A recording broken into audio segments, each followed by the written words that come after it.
Hello, good morning. So today darating yung ating refrigerator or yung ating in-order na ref online. Ngayon yung dating niya, actually ni-reschedule ito.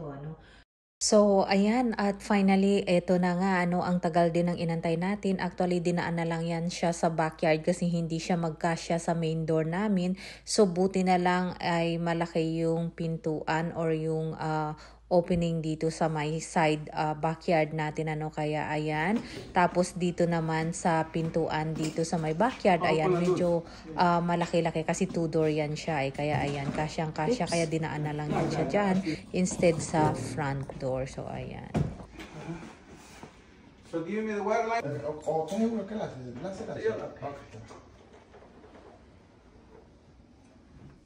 Oops. But you need to go to the store. We can't take it back because we're coming from the warehouse from Okay. Tracy. 2 hours and 20 minutes. So cut this a little bit, cut it. Nobody's going to. So, ayan, finally, dumating na yung aming fridge. Ang problema lang namin ngayon is hindi siya kumasya dito sa taas. Ayan. Konting-konti na lang. Ayan, grabe, konting-konti. Parang isasander mo na lang yan siya, Dad. So, ayan.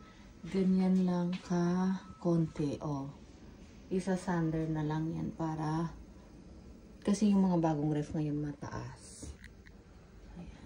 Gawa ng paraan ni Master.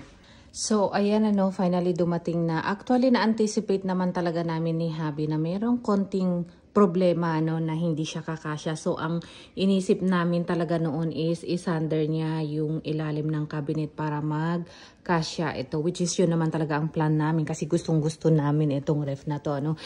Previous posted ko, dapat morning glass blue yung kulay ng cover na kukunin namin.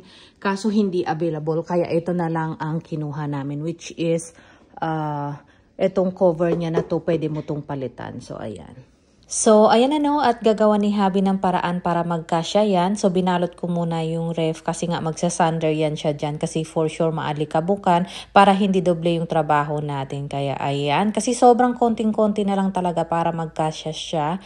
Kaya, ayan. Finally, at nagawa na nga ng paraan at saktong-sakto talaga yung sukat. Ayan, nakapasok na siya. So, ayan. Finally, at naayos na ni Habi at naipasok na nga namin all the way yung ref dahil nga merong konting-konting diferensya naman pero nagawa naman ng paraan. So ngayon, i-open natin ito at tatanggalin natin yung kanyang mga balot. Kasi nga, yung mga gamit dito sa loob ay meron pang balot. So, ayan. So ngayon, tatanggalin na natin yung kanyang mga balot. So first, dito tayo. Yan. Yan. So, kailangan natin ilagay yung kanyang mga shelves.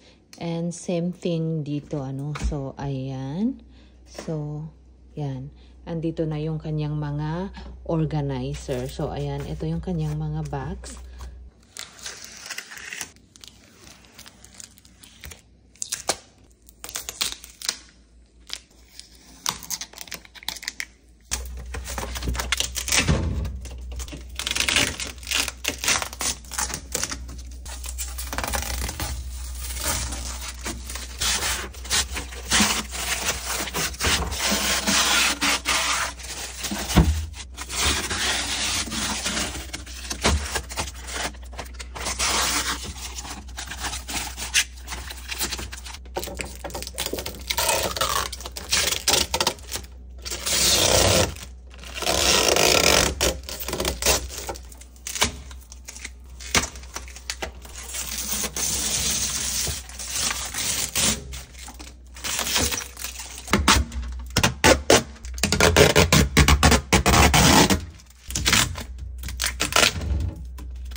So, ayan. Mag-a-alarm siya ng ganyan pag matagal naka-open yung fridge, ano. So, pag ganun na yung alarm niya, that means kailangan mo siyang isarado. So, ayan. Finally, at nabalatan na natin, ano, except dito sa labas niya, hindi ko muna tinanggal yung cover ng mga door niya, ano.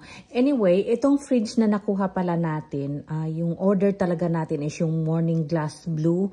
Since pre-order yung cover nun, at medyo matagal-tagal na hindi na kami makapag-antay, ano, kaya ayan, pinalitan na lang namin ng ibang kulay. So actually, itong door niya na to, pwede mo to siyang palitan. In the future, pag ayaw na natin dito, pwede mo natin palitan yan kasi meron silang iba-ibang kulay. Pero ano yun, additional fee yun. Per door ang cover is $100 US. So just imagine kung papalitan mo ang cover nito, nasa $400 yung cover pa lang nun. So ngayon, titingnan natin dito sa loob niya, no.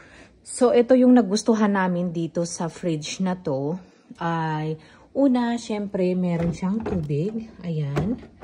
Yan yung kanyang tubig dito. So itong tubig niya, ano, pwede mong ilagay on and off kung magre-refill siya ng tubig or hindi. Once na puno ito, automatic, nagsa-stop yung tubig. So, ito, pwede ka mag-direct kuha ng water dito, ano, gamit ka lang ng baso or dito. So, ayan, ito yung kanyang mga bin, ayan, dito. Hindi ko pa finish yung kanyang mga bin kasi natakot ako baka mapukpuko at baka mabasag ko. So, inaantay ko si Habi ang mag-fix niyan at mag-lock niyan, ano. So, ayan. Ang next feature nito, parang double door kasi to eh. So, ayan, i-open mo. So, ito na yung nasa loob. Anyway, hindi ko muna tinanggal ito. So, okay lang. So, ayan, ito naman ang sa loob. So, ayan, dito sa loob, meron siyang bali 3 bin, ano. Ito, isa, ayan, 2, at 3. So, ma-maximize mo talaga yung storage mo, ano. And dito sa kabilang door, meron siyang 3 bin, ano, which is adjustable kung medyo mahahaba yung mga bottle na ilagay mo dito, like milk or wine, ayan, pwede mong i-adjust or ibaba mo dito. So, adjustable yan siya, no, depende kung saan mo ilalagay yung mga mahahabang food or mga bottle na gusto mo ilagay dyan. So, dito sa loob, ayan, actually sobrang taas niya. Hindi ko siya masyadong maabot. So, gagamit talaga tayo ng ladder. But good thing naman is, pwede mo naman mahatak itong kanyang lagayan dito. So, ayan. So, dito naman sa baba, ano, pwede mo din to i-adjust sa taas. Yun nga lang, hindi mo ma-move yung kanyang glass pababa, ano, pag ilipat mo siya sa second layer. Pero pag yung kabila lang naman ang gusto mo, ay pwedeng-pwede naman, ayan. Kasi meron naman siyang sabitan dyan sa likod, ayan. So, adjustable yan sila, depende sa height na gusto mo. So, maganda yung spacing niya, no? Maglagay na lang tayo ng storage. Yan yung kanyang filter. Ilalak mo lang yan siya at i-twist mo lang pag gusto mo open. Pag i-open natin, ganyan lang siya. Oh my God. Actually, matigas talaga siya. Yan. Ganyan siya. Ito yung kanyang filter.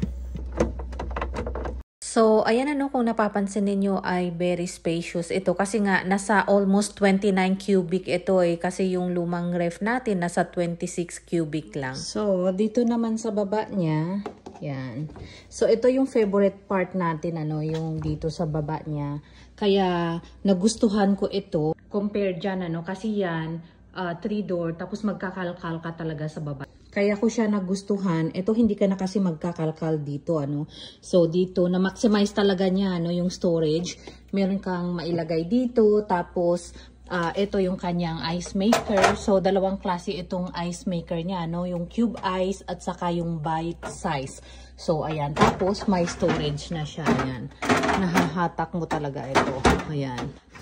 And then dito din sa baba, ayan, mahahatak mo siya, which is maganda talaga, which is organized na siya, ano, hindi na natin kailangan magkalkal pa sa baba. Same thing dito. So dito na door, yan, automatic freezer ito kasi nandyan yung ice. So ayan, pero dito sa kabilang door naman, same thing dito, ano, ito, ganun din. Yan, maximize din yung storage, meron dito sa side. Yan, yan yung kanyang bin. Ito yung nagustuhan ko talaga dito, ano, super organized, ayan. Yan. So, dito na side, pwede mo to siya makontrol. Pero kaya nang sabi ko dito, automatic freezer na ito. Pero dito na door, pwede mo to siyang i-control. It's either gawin mong freezer or yung regular ref lang siya, no? So, kung gusto mong i-set up itong side na ito, based sa kailangan mo at kung ano ang ilalagay mo, all you have to do is punta ka sa settings, hanapin mo yung flex zone, and then click OK. And then makikita mo yung mga option doon, ano? So, meron siyang meat and fish. Ayan, meron siyang soft freeze, freezer. Meron din siyang beverage, fruit and veggies. And then click OK based doon sa selected mo. Ayan. Settings. Ayan, makita mo dyan yung autofill picture. Okay. And then click mo on. Okay. Then okay. Setting is complete. So let's see if mag-work na yung water. There you go.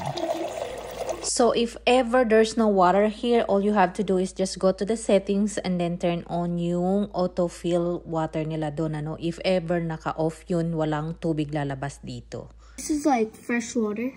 Yeah, it's gonna fill up and it will stop once it's full. So if ever you want your ice cube or bite-sized ice on and off, just go to the settings and then just click on or off. So ayan, may nagawa na siyang ice. Ito yung cube ice.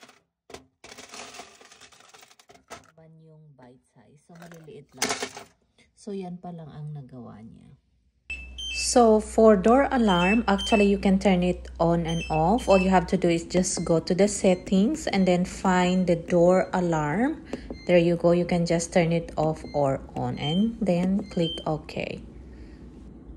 So, ito yung ating ref before. Kung napapansin ninyo, lalo na yung sa may freezer niya, ano, punuan talaga. Kaya pag may kailangan ka sa ilalim, kailangan mong tanggalin yung mga nasa itaas. Kaya ngayon, ito na yung ref natin, which is more spacious talaga siya. Ayan.